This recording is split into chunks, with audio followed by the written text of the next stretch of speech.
La entrevista. Y hay que revisar unos datos que sin duda son muy importantes con respecto a una encuesta que dio a conocer el INEGI, la encuesta telefónica de ocupación y empleo. Y entonces, el día 1 de junio, pues confirmaron estos terribles pronósticos de empobrecimiento que se están derivando de la crisis económica y sanitaria que estamos viviendo. Yo le agradezco muchísimo a María Ayala López de Lara, la coordinadora de investigación de Acción Ciudadana frente a la pobreza, que esté con nosotros esta tarde para que revisemos estos datos. María, bienvenidísima y un abrazo desde San Luis Potosí. Hola, Eva María, muchas gracias por el espacio. Gracias a ustedes. Sin duda preocupan mucho estas cifras porque vemos que evidentemente hay dos crisis, la sanitaria y la económica, pero no alcanzamos a ver cómo es que los gobiernos y los actores políticos están actuando de manera estratégica frente a estos datos que son verdaderamente preocupantes, María. Exactamente, fue muy importante que el INEGI liberara esta encuesta que de una u otra sustituye a la encuesta nacional de ocupación y empleo, porque por temas sanitarios no se pudo realizar, porque nos da no solamente dimensión, sino nos hace poder poner el énfasis en las poblaciones que están sufriendo más con esta emergencia, como dices, que es a la par sanitaria y económica. Quizás el dato o el indicador más fuerte de esto es que la curva del desempleo va casi igual o peor que la curva de contagios.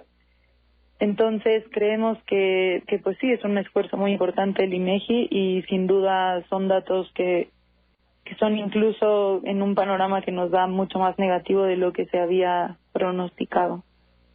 Así es, María. Hay un tema en particular que a mí me llama muchísimo la atención, de cómo es que además quienes siguen trabajando y están ganando un salario mínimo o menos, pues siguen siendo muchas personas. Es decir, no solamente el desempleo se incrementa, sino además las condiciones laborales para quienes están precisamente, pues todavía no interactuando, que están siendo parte de las filas del trabajo de este país, pues desafortunadamente tampoco son las mejores.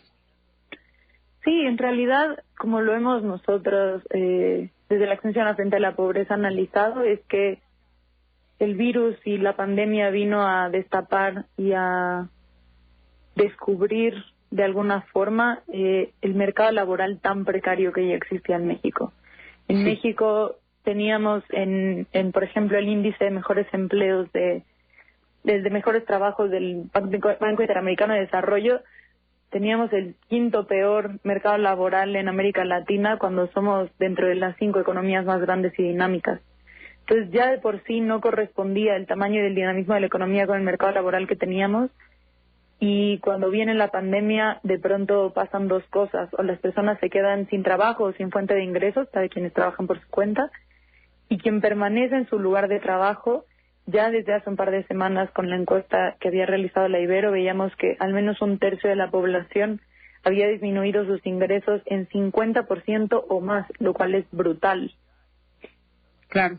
Había cierta desconfianza en si el INEGI iba a dar datos reales, pero de acuerdo a esto que están ofreciendo, pues los datos aparecen de manera puntual, parece, ¿no?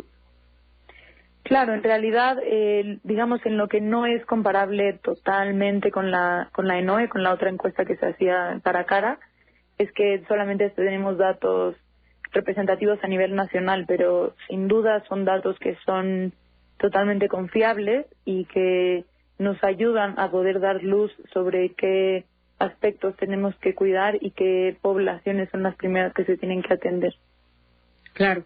Y bueno, coinciden precisamente el INEGI y el Coneval, que también hemos hablado acerca de las cifras presentadas por el Coneval en sus diferentes investigaciones, coinciden en que se tiene que estar ofreciendo esta información relevante, pero que también los gobiernos tienen que actuar de manera muy puntual.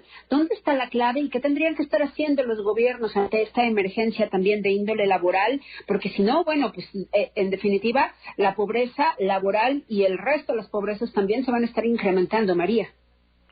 Sí, creo que la palabra que utilizaste es exactamente la correcta, es puntual. Es decir, tomar acciones o medidas para toda la población o para todas las empresas, no hay presupuesto que alcance.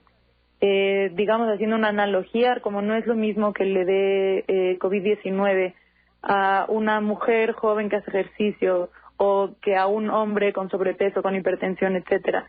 Los efectos no son lo mismo.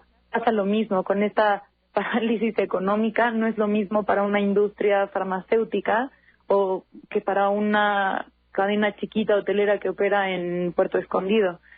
Sin duda, todas las empresas y todas las personas tenemos efectos muy diferentes, tanto de la crisis sanitaria como de la crisis económica, y creemos que para que el presupuesto y para que todas las acciones tengan un efecto mucho más visible y mucho más real, tiene que darse un apoyo a la medida a cada una de las empresas y a cada una de las personas, porque dar el mismo monto para todas las empresas para alguien puede ser incluso innecesario y que fue un gasto para el Estado, mientras hay otra empresa que 25,000 pesos, por ejemplo, puede no ser absolutamente nada.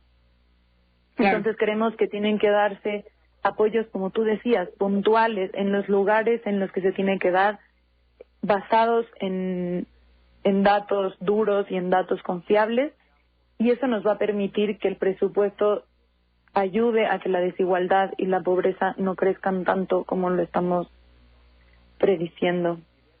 Hace unos instantes tú decías, a ver, el presupuesto no es suficiente para todos, y a mí me parece que los diferentes niveles de gobierno en eso se escudan, en decir, híjole, pues sí, tenemos una crisis, pero el presupuesto no alcanza para todo el mundo, pero que sí se podría hacer en materia de políticas públicas para poder atender esta emergencia. Más allá de que además es posible, porque hay muchos estudios que sobre todo el Centro de Estudios Espinosa Iglesias ha presentado, hay que ver que es necesario. Es decir, hace poco que estábamos presentando la iniciativa de ingreso vital, decíamos no puede ser que la estrategia de una familia sea elegir a qué hijo o hija se le da de comer un día, o qué comida del día se va a saltar, o qué día de la semana van a dejar de comer. Eso no se puede permitir. Y es responsabilidad de los gobiernos, como tú bien decías, no solo un gobierno federal, sino todos los gobiernos en todos los órdenes, encontrar la forma, porque es su trabajo, porque claro, la seguridad alimentaria y que la pobreza no crezca a los niveles que estamos viendo que puede crecer es una prioridad sí o sí y está antes que todo. Y por eso mismo creemos que, por ejemplo, en el tema de ingreso vital, por supuesto que darle una cantidad de dinero que habíamos calculado más o menos en 3,400 pesos para toda la población, por supuesto que no alcanza. Es por eso que hay que hacer apoyos puntuales, utilizar los padrones que ya se tienen para saber qué familias son las que perdieron su ingreso, qué hogares son los que de verdad lo necesitan, y entonces sí, entre esos hogares repartir el dinero, porque sí que no hay presupuesto que alcance, pero sí que es su responsabilidad encontrar la manera de que funcione y de que la seguridad alimentaria no esté en juego, porque es algo en lo que no se juega. Claro, ante la emergencia, ¿ustedes qué plantean de manera puntual como organización?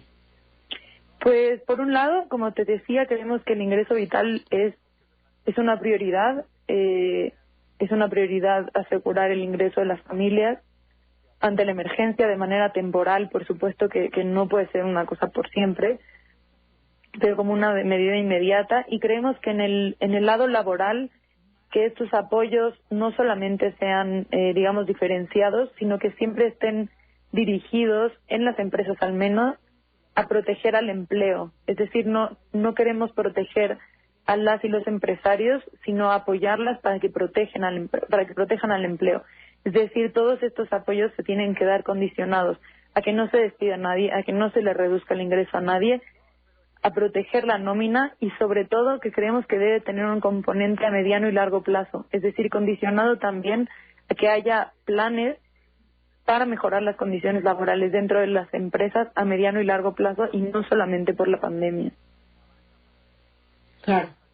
María, te agradecemos mucho esta conversación. Pronto retomémosla, porque sin duda esta situación es algo en lo que hay que poner mucha luz, porque a partir de ello a nosotros nos gustaría pues que la ciudadanía en general se esté enterando de cómo es que sí se puede resarcir, cómo es que sí se puede trabajar esta situación a favor de todas y todos nosotros en México en general. Así que si nos lo permites, María Ayala, volvemos contigo próximamente. Te mandamos un abrazo de nuevo desde San Luis Potosí. Aquí tienes tu casa. Muchísimas gracias por esta conversación.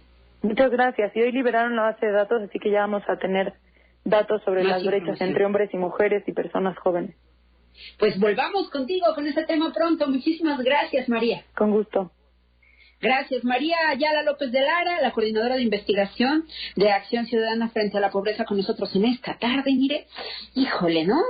¿Qué tema? Porque sin duda muchas personas se están quedando sin empleo. María lo dijo de manera muy puntual, ¿no? El desempleo va en la curva hacia arriba, igual que la curva de contagios. Y no vemos, ¿no? Que esto se esté deteniendo. Bueno, pues el tema de los contagios tampoco. Pero bueno.